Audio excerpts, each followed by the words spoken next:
If you're concerned about SMS compliance, don't be. There are 6 rules you'll just want to follow to make sure that you are following the industry standards, the carrier regulations. That way they don't flag your messages as spam and your messages go undelivered. Of course, there's the legal aspect too, so also just make sure that you check with a lawyer to be on top of the latest federal and state laws. But here are six practices you'll want to make sure to follow so that you can be in line with the carrier regulations based on our experience of helping thousands of customers with their texting. So number 1 is to register your brand. So in the past couple years, this has now become a requirement for brands that are texting.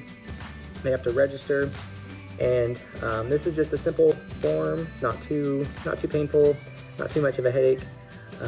And your SMS provider, mobile text alerts, we'll give you the form, and we'll also submit it on your behalf.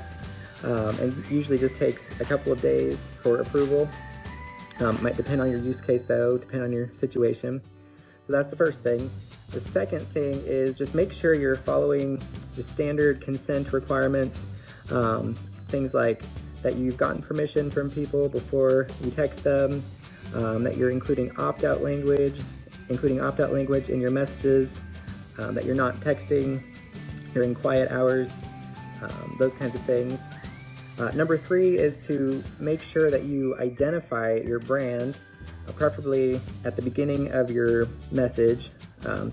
That way your audience and the carriers, they know, make sure it's clear that who the message is coming from.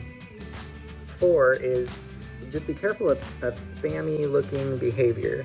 So carriers may flag sending behaviors that seem suspicious. This would be things like sending multiple messages in a single day to the same audience, or including multiple links in your messages, or sending high pressure messages that are pressuring people to make a split-second or really urgent decision. Those kinds of things are a flag, and you want to avoid them.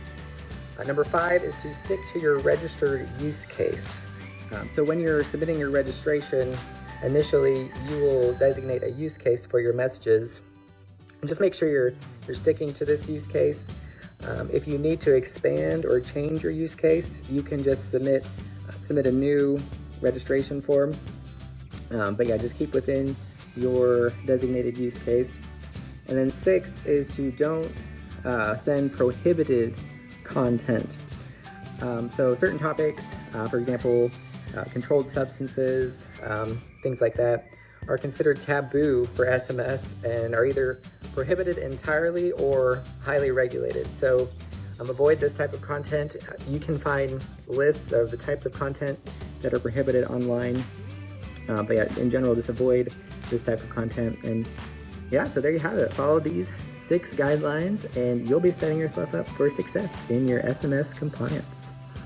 And if you have any specific questions about your own situation or use case, or just need more specifics, just head over to mobile-text-alerts.com and just send a message to support, and yeah, we'll be happy to answer your questions.